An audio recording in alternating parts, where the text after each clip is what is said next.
Un aplauso para el pastor. Oramos. Amado Dios, bendito sea tu nombre. Te alabamos, te glorificamos, Señor. Y te pedimos que te glorifique esta mañana en medio nuestro. Oh Padre, que tu palabra llegue a cada uno de nuestros corazones y transforme nuestras vidas. Usa, Señor, a Newton para tus propósitos. Trae, Señor, tu palabra fresca, que pueda cambiar nuestra forma de ver las cosas, nuestra forma de vivir, para vivir en santidad y vivir de una manera que te agrade.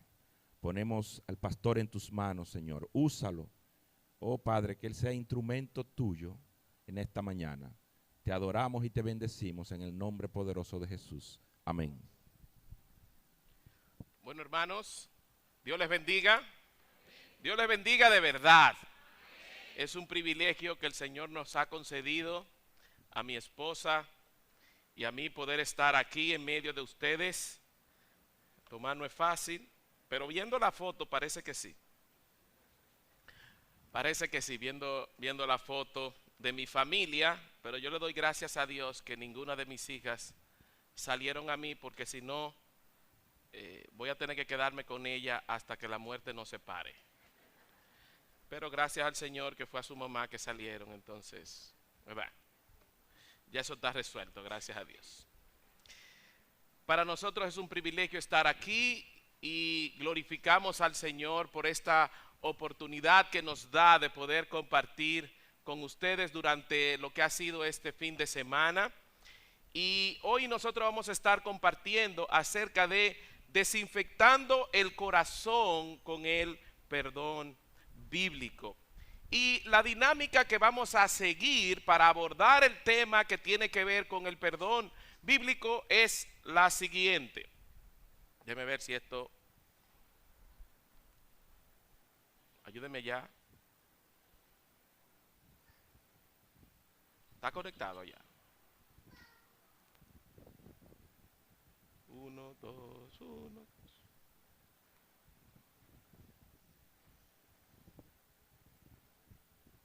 Nada. Ahora sí, lo que vamos a estar abordando, o la manera en la que vamos a estar abordando el tema del perdón, es primero vamos a entender lo que es la naturaleza del perdón. Luego vamos a abordar el tema de entendiendo el fundamento del perdón. Luego vamos a considerar algunos obstáculos, porque todo no es color de rosa, hay obstáculos con respecto al perdón. Y luego vamos a ir a cómo vamos a practicar el perdón bíblico. Y el texto que vamos a estar utilizando en esta mañana es este, Efesios capítulo 4, versículo 31 hasta el 32, que dice este texto: sea quitada de vosotros toda amargura, enojo, ira, grito, maledicencia, así como toda malicia.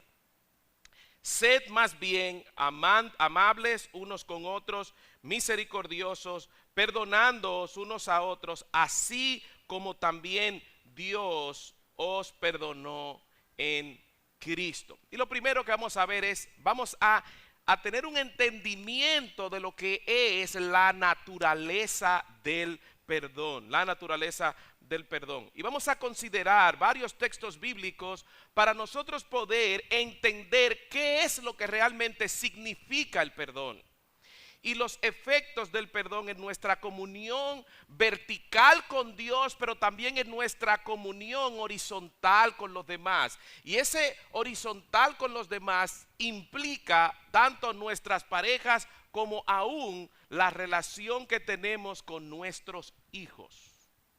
Aunque en la segunda exposición vamos a estar abordando más ese tema de la relación entre los padres y los hijos, pero en este punto que tiene que ver también con el perdón, hay implicaciones aún de nosotros como padres hacia nuestros hijos. Así que primero vamos a tratar de entender el texto de Efesios capítulo 4, versículo 31 al 32. Así que vamos a ver el contexto general de este pasaje. Está en el capítulo 1. Nosotros vemos que el principal castigo del pecado es nuestra separación con Dios. Cuando Adán y Eva en Génesis capítulo 3, Dios le había dicho al hombre y a la mujer, miren, todo lo que está aquí, ustedes lo pueden disfrutar, ahí no hay problema, todo está bien, todo es de ustedes, gócense. Pero le dio una advertencia y les dijo, ustedes pueden comer enciendo mata de mango, mata de aguacate, mata de lo que hay ahí, ustedes se la pueden comer toda la que ustedes quieran, no hay problema. No van a haber chichos, no van a haber barriguitas, no va a haber absolutamente nada de eso. Coman. Ahora, el Señor le dijo a Adán y a Eva lo siguiente.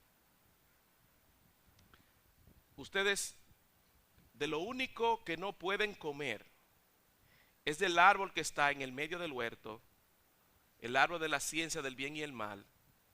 Ahí está la regla.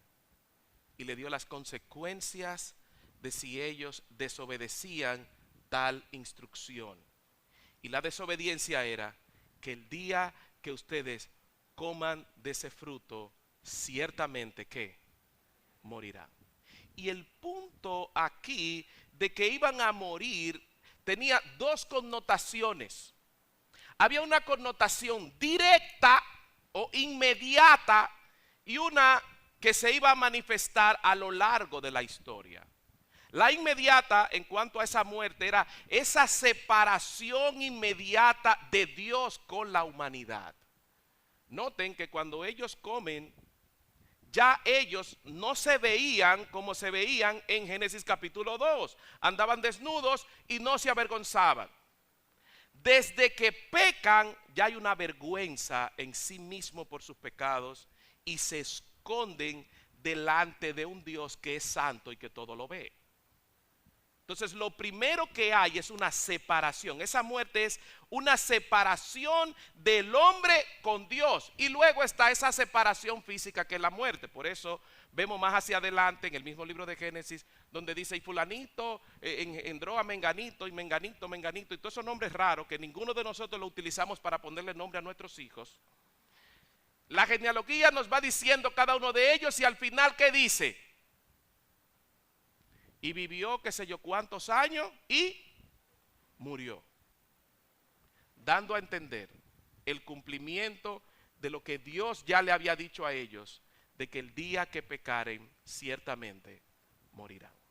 Entonces, lo primero que Pablo nos presenta en el libro de los Efesios, en el capítulo 1, es que el principal castigo del pecado es la separación con Dios, nuestra separación con Dios. Ahora bien, ante esa realidad de nuestro pecado que nos ha separado de Dios, que nos ha alejado de Dios, que nos ha hecho ajeno a las cosas de Dios, ahí brilla la realidad del perdón. ¿Por qué? Porque el perdón entonces nos libra del castigo por nuestros pecados. Miren cómo este texto Pablo nos los enfoca en Efesios capítulo 2 versículo 13. Pero ahora en Cristo, vosotros que en otros tiempos estabais como lejos. Pablo más hacia adelante en Efesios dice ajenos de las cosas de Dios. Nosotros estábamos lejos. ¿Y qué hizo el Señor? Dice el texto, habéis sido acercados por medio de ¿qué? De la sangre de Cristo. Recuérdense que el principal castigo del pecado es la separación del hombre con Dios. Y ahora en Cristo nosotros hemos sido acercados a Él. Eso es lo que bíblicamente conocemos como el perdón. Y es de lo que vamos a estar compartiendo. Ahora bien, vamos a explicar un poco más. ¿Cuál es el contexto inmediato que tenemos de Efesios capítulo 4, del 31 al 32? Tenemos a Efesios 4, 22 al 24, que dice, en cuanto a la pasada manera de vivir, lo mismo que vimos ayer, el mismo proceso de cambio. Cómo las escrituras establecen el proceso de cambio. Yo me despojo del viejo hombre, renuevo mi manera de pensar y ¿qué hago? Me visto de una nueva vestimenta, de una forma de vivir distinta, contraria a la anterior manera de vivir. El mismo apóstol Pablo le decía a los corintios, ustedes ahora son una nueva criatura en Cristo. Y él dice, las cosas viejas que pasaron, he aquí, todas, y esa palabra hay que subrayarla porque ahí está diciendo una palabra absoluta, todas son hechas nuevas. Significa que mi antigua manera de vivir no puede ser la que me caracteriza en este posterior al nuevo nacimiento. Ahora bien, después de que Pablo le explica a ellos esto, Pablo les está exhortando a estos creyentes a vivir una vida motivada por el Espíritu Santo, por esa obra que el Espíritu Santo ha hecho en la vida de cada uno de ellos. Y esta obra del Espíritu Santo incluye estos tres aspectos que vimos ahora, que es el aspecto de despojar, renovar nuestra manera de pensar y de nosotros vestirnos. Ahora bien, ¿cómo vamos a definir lo que es el perdón? Me encanta la definición que Chris Brown en su libro como Desempacando el Perdón, un excelente libro que habla acerca del perdón. Él define el perdón de la siguiente manera. El perdón, y tal vez cuando leí esto fue muy revelador para mi vida. Dice, el perdón no es un sentimiento, no es algo que tú sientes, sino que el perdón es una resolución, es un acto de la voluntad humana. Es decir, el perdón es una resolución de una persona que ha sido ofendida y él ha tomado esa resolución para liberar o descargar a la persona arrepentida de toda responsabilidad moral sobre el hecho. Y esa misma persona que ha tomado esa resolución, procura la reconciliación con esa persona que le ha ofendido, aunque las consecuencias de lo que ha cometido no haya sido todas necesariamente eliminadas. Ustedes están viendo cómo este hombre define el perdón. Este hombre nos está diciendo que el perdón es una decisión que yo tomo, a mí que me ofendieron, yo tomo esa decisión por mí mismo y que digo, bueno, esa persona yo la voy a descargar. Esa persona que me ofendió, yo la voy a descargar, yo la voy a liberar de la carga que tiene por la ofensa que me ha cometido. Y esa es la idea del perdón. El perdón es cuando tú le quitas una carga a una persona. Ahora, noten que el texto dice, perdón, el texto, la cita de Chris, lo que nos dice es aquella persona que viene como arrepentida. Viene arrepentida y tú descargas a esa persona que está pidiendo que lo perdones. Ahora vamos a ver tres componentes, vamos a decir básicos, de lo que es el perdón. Primero hay un ofendido, ¿eh? Hay una persona que ha sido ofendida, pero noten cómo es tres componentes del perdón bíblico. Aquí estamos hablando del perdón bíblico, que entiendo que es el verdadero perdón. Porque miren, lo primero que tiene que haber en una dinámica de perdón es un ofendido que desea agradar a Dios. Viene tu esposa y te hizo algo y tú te ofendiste, tú te molestaste por eso que ella hizo contigo. El ofendido entonces eres tú, ¿sí o no? Ahora vamos a establecer cada uno de los elementos o personas que intervienen en la ofensa. Primero hay un ofendido, eres tú, te ofendieron. Ahora noten la característica del ofendido, que es alguien que desea agradar a Dios.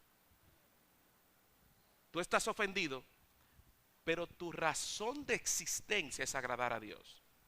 Fuimos creados, dice el apóstol Pablo a los Efesios, para alabanza de la gloria de su gracia. Es decir, mi razón de ser es agradar a Dios, glorificar a Dios. Ahora, ese cuya razón de ser, que es agradar a Dios, lo han ofendido. Ahora noten, ese que lo han ofendido es un pecador que disfruta el perdón continuo de Dios por gracia. ¿A cuántos de los que están aquí han sido perdonados por Cristo de todos sus pecados? ¿Tú lo puedes decir con conciencia eso? ¿O lo decimos como un cliché? Sí, el Señor perdonó todos mis pecados. Yo quiero que podamos entender en su justa dimensión la realidad de quienes éramos sin Cristo. Pablo en el capítulo 2 de Efesios da una especie de resonancia magnética espiritual de la condición en la que nosotros estábamos sin Cristo. Estábamos muertos en nuestros delitos y pecados, ajenos de las cosas de Dios. Íbamos de río abajo con la corriente de este mundo, pero Dios, que es rico en misericordia, con su gran amor con el que nos amó, aun estando nosotros muertos en nuestros delitos y pecados, nos dio vida juntamente con Cristo. Por gracia sois salvos, dice Pablo. Ahora, ¿qué significa eso? Que Dios te perdonó en Cristo todos tus pecados. Ahora tú estás ofendido. A ti te ofendieron. Ahora tú eres un pecador que disfruta de ese perdón continuo de Dios por el pecado que tú cometiste ayer y ya se acabó. No, tú pecaste hoy, tú lo sabías. Yo no sé si yo pequé hoy. Yo sé que ustedes no, ustedes son santos, que le están saliendo las alas, pero yo soy un pecador y todos los días yo necesito gracia suficiente de parte de Dios y su amor que sobreabunde perdonando mis pecados. Pero me han ofendido, te han ofendido. Y esto nos lleva al segundo componente del perdón. Hay un ofensor, hay alguien que te ofendió. Sea tu hijo, sea tu esposa, sea otro miembro de la familia. Y ese que te ofendió es un pecador que está bajo los efectos de la convicción del Espíritu Santo. Porque esa persona ha ido donde ti y te dice: mi amor, perdóname, eso que sucedió no debió de haber sucedido. Esa persona, tu esposa o tu esposo o tus hijos, van delante de ti con una convicción del Espíritu Santo porque ha entendido que te ha ofendido. Y este es el tercer elemento dentro de los componentes del perdón que tiene que hacernos a nosotros reflexionar. Y es que existe un depositario de todo pecado. Eso incluye el pecado de tu ofensa, del que te han ofendido. Y el depositario del pecado es Jesucristo. Dice las Escrituras que Jesús es la propiciación por el pecado, por todos los pecados, porque Él carga con la culpa y nos libra y nos redime de las consecuencias de nuestros pecados. Y eso incluye el pecado que se ha cometido contra ti. Estos son los tres elementos. Está el ofendido, está el ofensor y está sobre quien está depositado todos los pecados, incluyendo ese pecado de ofensa que se ha cometido contra ti. Eso es lo que tiene que ver con el entendimiento de la naturaleza del perdón. Ahora vamos a irnos al fundamento del perdón. En el fundamento del perdón lo que vamos a tratar es de explicar la provisión que tenemos en Cristo para nosotros poder practicar la gracia del perdón y algunos estímulos para nosotros poder practicar la gracia de la cual nosotros hemos sido objeto. Así que veamos, ustedes tienen estas copias, ¿no, verdad? Ok. Vamos a ver esos tres aspectos indispensables del perdón. Lo primero, como decíamos ahorita, es nosotros ya hemos sido perdonados por Dios. Hermanos, si hay algo de lo cual tú y yo disfrutamos a plenitud, o deberíamos de disfrutar a plenitud, es que nosotros hemos sido perdonados por Dios. Decía este puritano apellido Watson, él decía que hasta que el pecado no sepa amargo, no veremos lo dulce de nuestro Salvador. Si nosotros no tenemos un entendimiento completo de la condición de mortandad espiritual en la que nos encontrábamos, amados hermanos, yo quiero hacerte entender que tú y yo nos merecíamos el infierno. Es decir, nosotros damos muy por sentado nuestra salvación, pero tú y yo merecíamos el infierno. Ese era el castigo que tú y yo merecíamos.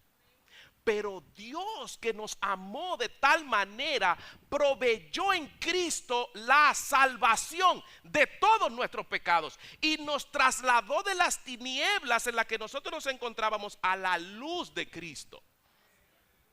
Eso se llama perdón. Nosotros hemos sido perdonados por Dios. Dice Pablo en el versículo 32 de nuestro texto de Efesios capítulo 4, sed más bien amables unos con otros, misericordiosos. ¿Y qué dice? Perdónense o perdonaos unos con otros. ¿Y cuál es la manera? Así como también Dios os perdonó a ustedes, es decir, así como Dios les perdonó a ustedes en Cristo. Amados hermanos, la base del perdón horizontal, es decir, la base del perdón que nosotros damos, es el perdón vertical que ya Cristo alcanzó por su sacrificio en la cruz por nosotros. Todo perdón tiene como base el sacrificio de Cristo. Todo perdón tiene como base este grandioso sacrificio. No sé si tú recuerdas cuando el Señor le enseñó a sus discípulos lo que llamamos el Padre Nuestro. ¿Qué dice el Señor en esta oración modelo?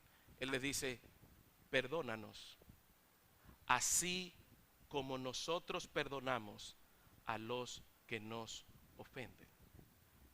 Miren la relación que existe entre el perdón que recibimos de parte de Dios y el perdón que nosotros tenemos que dispensar a aquellas personas que nos ofenden. El segundo aspecto es el alcance del perdón que tenemos en Cristo. Miren cómo Pablo lo define en Colosenses capítulo 2, versículo 13. Y a vosotros estando muertos, la condición en la que nos encontrábamos, muertos en pecado y en la incircuncisión de vuestra carne, ¿qué hizo Dios? Os dio vida juntamente con Él, y Él es Cristo, perdonándoos ¿qué? A mí me encanta esa expresión. Todos nuestros pecados. Todos nuestros pecados. Amado hermano, no importa el pecado tan atroz que tú has cometido, hay gracia suficiente en Cristo para perdonar todos tus pecados. El sacrificio de Cristo en la cruz del Calvario es suficiente para salvarte, es suficiente para rescatarte, es suficiente para perdonar todos tus pecados. Y si en medio de nosotros hay alguien que no conoce a Cristo, si en medio de nosotros hay alguien que todavía no se ha acercado a Él en arrepentimiento y fe, yo te garantizo, porque las escrituras así lo dicen, que si vienes a Él en arrepentimiento y fe, Él garantiza que va a perdonar todos tus pecados, no importa cuán oscuros sean tus pecados. Las escrituras nos dicen que si tus pecados fueren rojos como el carmesí, vendrán a ser como blanca lana. Eso es perdón. Y hay una garantía de nuestro perdón por la obra de Cristo en la cruz. Por ende, el perdón que Cristo alcanzó en la cruz también incluye la ofensa que se ha cometido contra ti. Esa ofensa que tu hijo ha cometido contra ti, esa ofensa que tu esposo o tu esposa ha cometido contra ti, fue llevada en la cruz del Calvario por Jesucristo.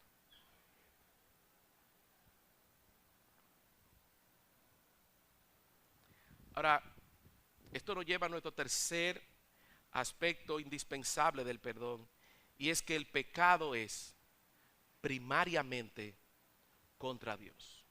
¿What? Sí.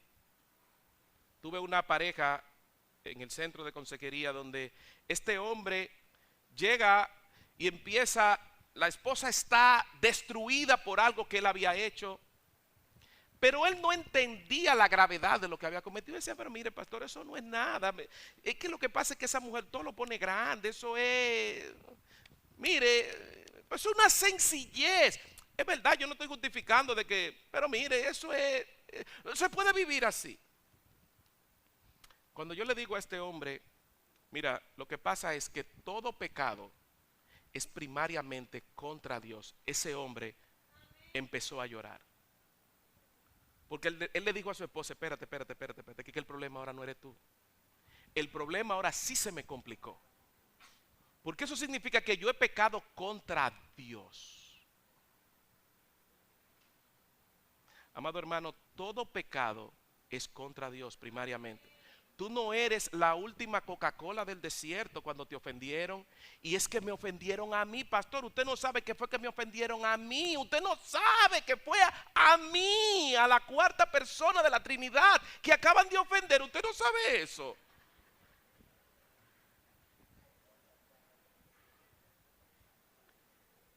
Amado hermano, amada hermana, todo pecado es primariamente contra Dios. Mira cómo el salmista entendía eso en el Salmo 51 y el contexto del Salmo 51 es el momento en el que el salmista David peca contra Dios.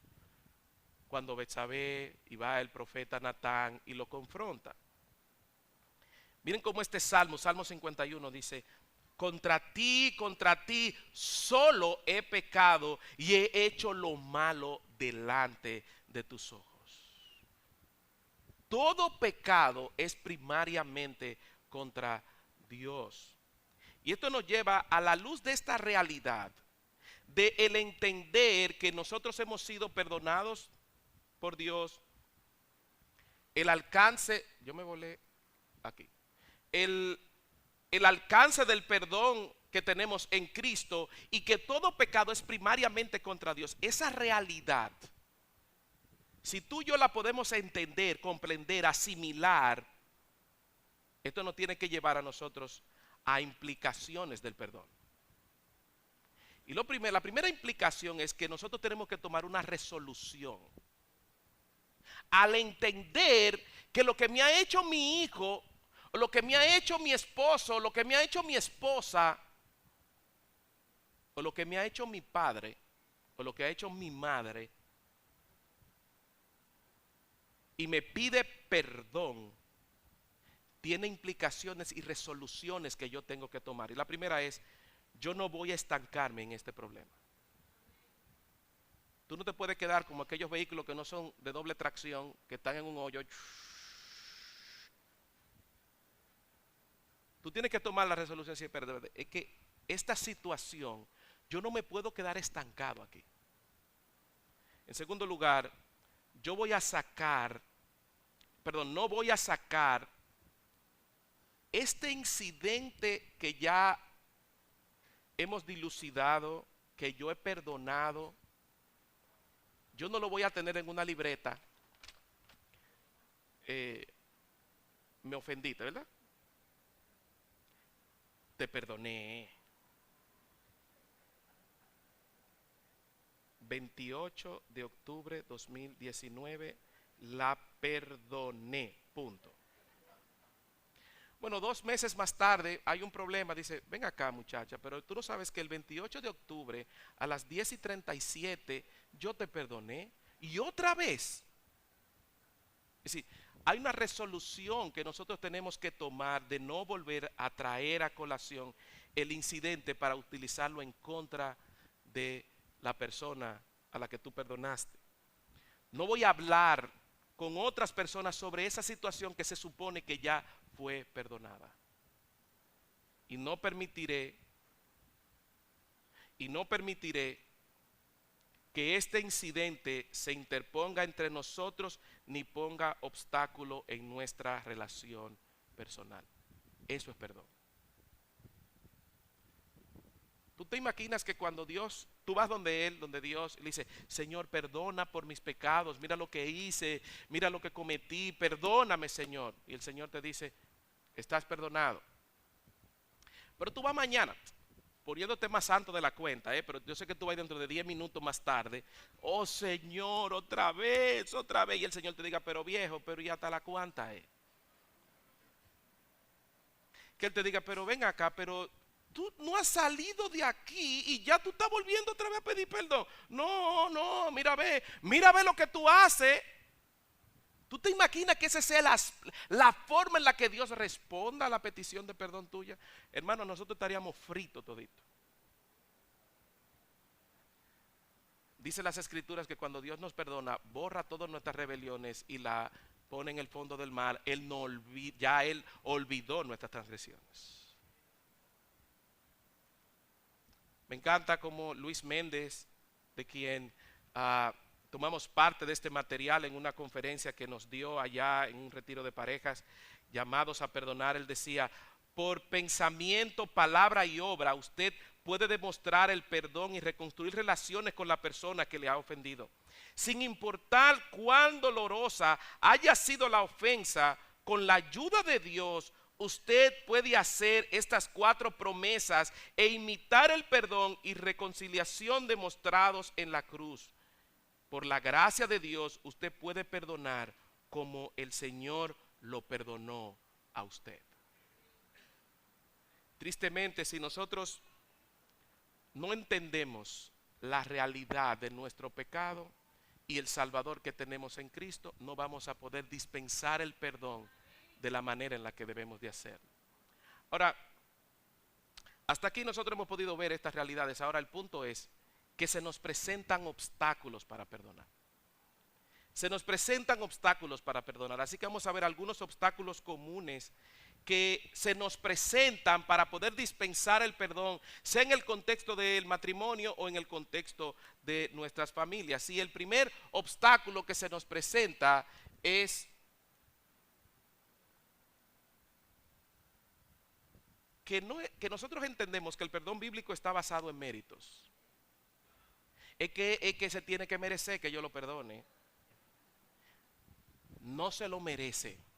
Lo que me hizo no se merece que yo lo perdone. Usted no sabe qué fue. No se merece que yo lo perdone. Debemos de perdonar como Cristo que nos perdonó a nosotros. No perdonamos porque el otro se lo merece, porque tú y yo tampoco no merecíamos el perdón de nuestro pecado, sino porque Dios nos manda, nos ordena a perdonar cuando el otro nos pide perdón. Lucas capítulo 17 versículo 3 nos dice: tened cuidado, si tu hermano peca contra ti, suéltalo. No. Lo primero que el texto nos dice es que tú tienes que reprender al hermano. Es decir, el hecho de que haya una ofensa no significa que tú tienes que soltarlo a esa gente. No, no. Si él te ofendió, ¿qué tú tienes que hacer? Dice el texto: si tu hermano peca contra ti, ve y repréndelo tú y él solo. En otras palabras, esa palabra es: muéstrale sus faltas, muéstrale su pecado, porque tú lo amas. Tú amas a tu esposa, tú amas a tus hijos, tú amas a tus padres. Si tu padre o tu madre han pecado contra ti, tú tienes que decirle: papi, mami, mira, tú has pecado contra mí.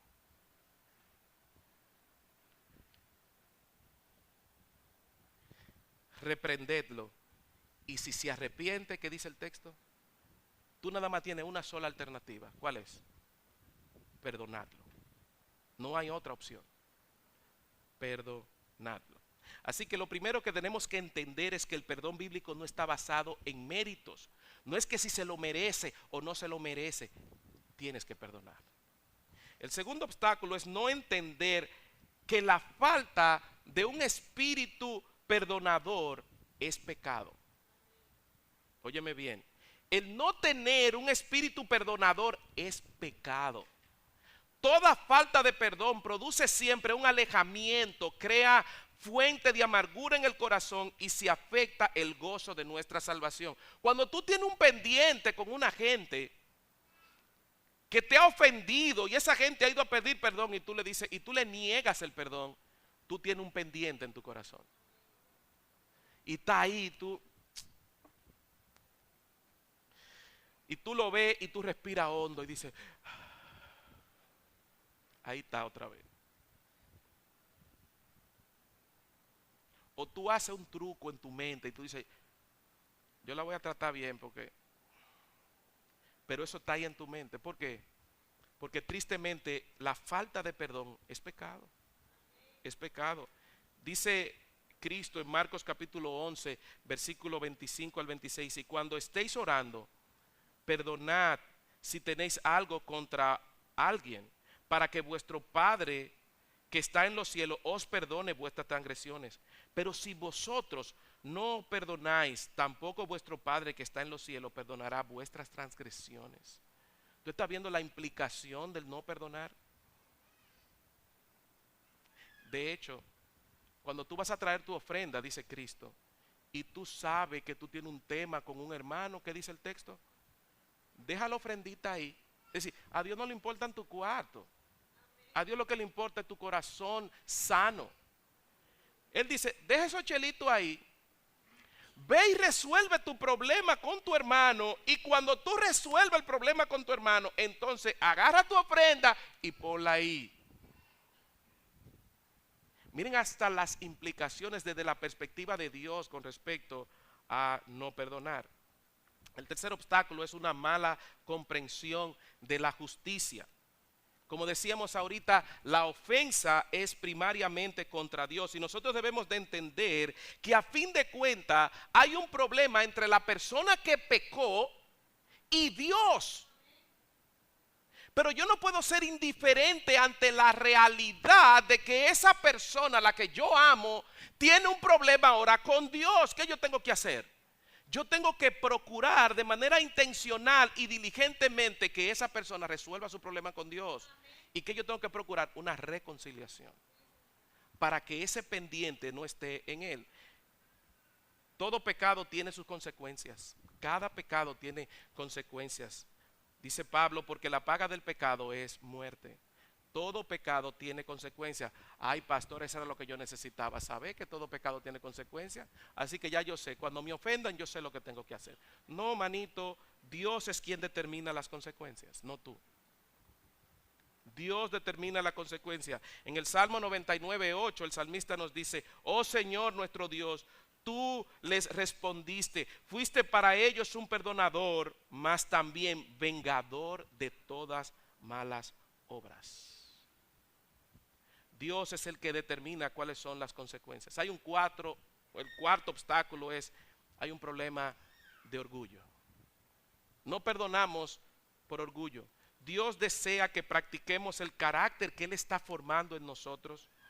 Cuando no perdonamos, lo que está sucediendo es que en nuestro interior estamos diciendo que nosotros somos superiores a Dios. Y que la ofensa que se ha cometido contra nosotros es mayor que cualquier ofensa que se le haga a Dios. Y que por ende esa ofensa no puede ser perdonada. Si Dios perdona todas nuestras ofensas, nosotros entendemos que cuando alguien peca contra nosotros, nos hicieron el pecado imperdonable. Es que blasfemaron contra mí. Entonces, el no proveer perdón es un problema de orgullo, es un obstáculo al orgullo. Por eso vemos en la parábola de los dos deudores de Mateo 18, cuando uno le perdonaron una deuda que no podía pagar, y desde que ve al otro que le debe 2 o 3 pesos, lo agarra por el cuello, lo jamaquea y lo mete en la cárcel. Porque nosotros no sabemos, por el orgullo nos pone una venda en nuestros ojos y no nos permite ver claramente. El quinto es falta de paciencia. Tiene que haber una relación entre la gracia interna versus la gracia externa. Yo he recibido gracia, yo tengo que mostrar gracia también. Dice el apóstol Pablo a los Colosenses, entonces como escogidos de Dios, santos y amados, revestidos de vuestra compasión, bondad, humildad, mansedumbre y paciencia, soportándoos unos a otros, ¿y qué más? Perdonándoos unos a otros. Si alguno tiene queja contra el otro, como Cristo os perdonó, así también hacedlo vosotros. Aquí tenemos el último obstáculo y es la acumulación ¿de qué? De amargura. La amargura es una perspectiva de una vida enojada y hostil que se expresa en resentimientos y explosiones de enojo hacia otros.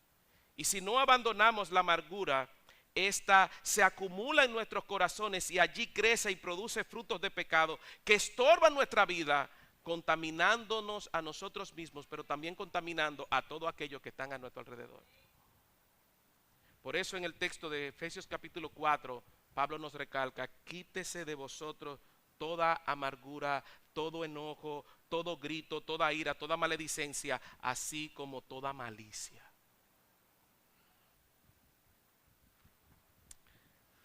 Todo esto que hemos visto nos debe de llevar entonces a nosotros a practicar el perdón.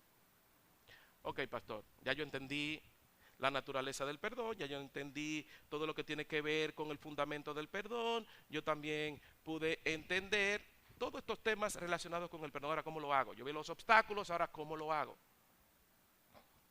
Vamos a considerar algunos principios que nos pueden ayudar en esta práctica del perdón. Lo primero es,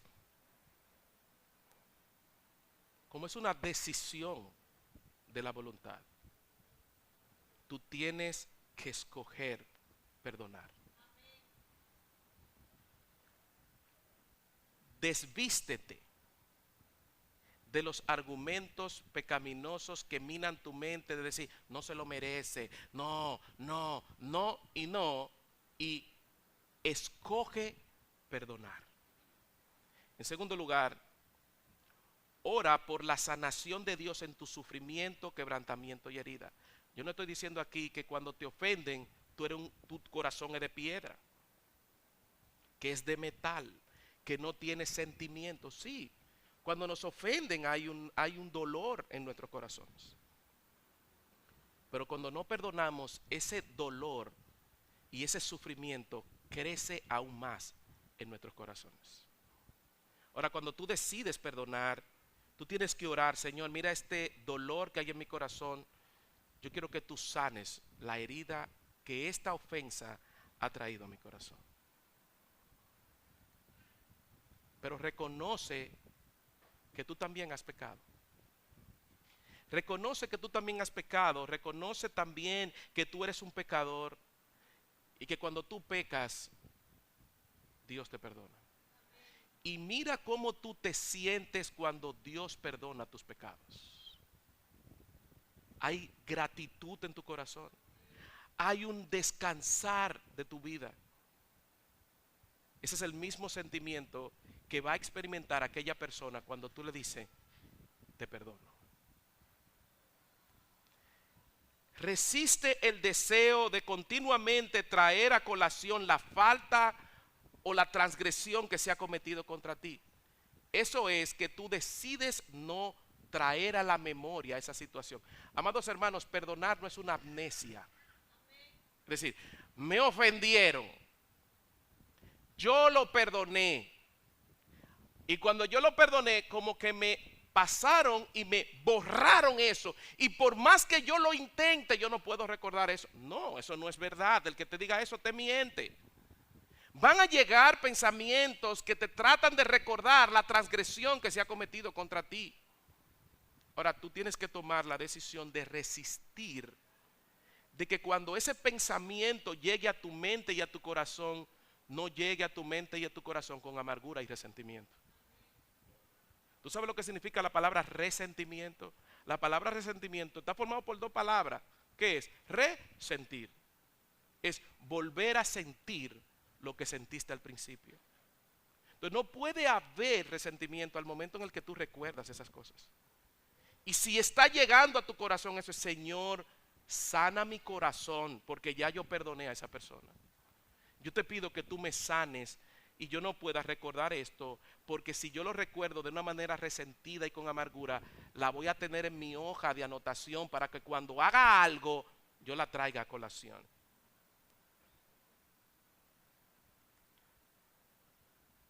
Entiende tu rol en la relación como esposo, como esposa, como padre, como hijo.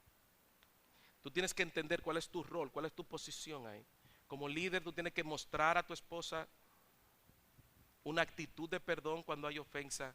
Como padre, tú tienes que mostrar a tu hijo que tú le perdonas cuando te pide perdón. Y como hijo también, cuando tu padre te pide perdón, tú también tienes que dispensar el perdón. Y padres, nosotros tenemos que pedir perdón a nuestros hijos cuando nosotros le ofendemos. No crea que porque tú eres su papá y tú le ofendes, eso es que es un muchacho. No, eso es un corazón que está ahí. Tú tienes que ir donde él y decir, mira mi hijo, perdóname, yo pequé contra ti. Y cuando tú le pides perdón a uno de tus hijos, ¿ustedes han visto estos juegos que hay como una monedita que tú vas ganando? Que tú empiezas a coger monedita. Porque él está siendo instruido en un padre, en una madre cuyo corazón no es orgulloso, sino que entiende cuando peca y va a la persona que él ha ofendido porque busca que les perdonen. Y así le enseñamos a nuestros hijos también a pedir perdón y también a ellos perdonar. Amado hermano, toma la iniciativa de reconciliar. Si hay un problema entre los dos, toma tú la iniciativa. Empiezas tú, mira, esta situación no puede seguir, esta tensión no puede seguir. Así que vamos a reconciliarnos. Y por último, perdona, perdona y perdona. ¿Cuántas veces? Siempre. No es 490 veces. La idea de Cristo en el texto cuando a Pedro es, perdona siempre. Pedro creía que se la estaba comiendo cuando le dijo, hasta 70. O hasta 7. Dice, hasta 7 le perdono. No, Pedro, hasta 70 veces 7. No es que lleves una lista, lleva 489. More, te queda una, ya tú sabes. No, la idea del texto es que nosotros podamos perdonar todas nuestras ofensas. ¿Y cómo lo vamos a hacer? Repitiendo desde el paso número 1 hasta el paso número 6. Este es un ciclo para esto. Permítame concluir con esto que nos dijo el pastor Luis. El perdón nunca se entenderá si lo que pensamos es en nuestra propia justicia. Alguien podrá decir, eso no es justo. No fue justo que Jesús, quien nunca pecó, llevara los pecados de cada persona que nació y nacerá en esta tierra. No fue justo para Jesús ser separado del Padre Celestial por nuestros pecados, por mi pecado, por tu pecado, por los pecados de tu pareja, por los pecados de tus hijos. A la luz del sacrificio de Jesús, ninguno de nosotros merece ser perdonado por nuestros pecados. Pero somos perdonados por su gran amor y misericordia derramada en nosotros. De la misma manera, por el perdón que hemos recibido, nosotros escogemos perdonar a nuestros cónyuges, a perdonar a nuestros hijos y confiamos en que Dios sanará todas nuestras heridas. Hermanos, que Dios nos ayude a poder desintoxicar nuestro corazón y a poder mostrar como Cristo lo mostró, que nosotros podamos mostrar que perdón a todos aquellos que nos han ofendido. Vamos a orar. Señor, te damos tanta gracia en esta mañana. Gracias por tu amor. Gracias porque tenemos perdón en Cristo. Señor, nosotros sin el perdón de Cristo, nosotros estaríamos muertos aún, condenados eternamente. Pero tú eres bueno, tu misericordia es por siempre, y oro para que tú engendres en nosotros un espíritu perdonador, para que de la misma manera en la que nosotros hemos sido perdonados en Cristo, tú puedas perdonar cada uno de nuestros pecados y así nosotros poder perdonar a todos aquellos que nos han ofendido. Señor, ayúdanos a corazones humildes para perdonar a todos aquellos que nos han ofendido. Gracias por el perdón que tenemos en Cristo. En el nombre de Jesús. Amén y amén.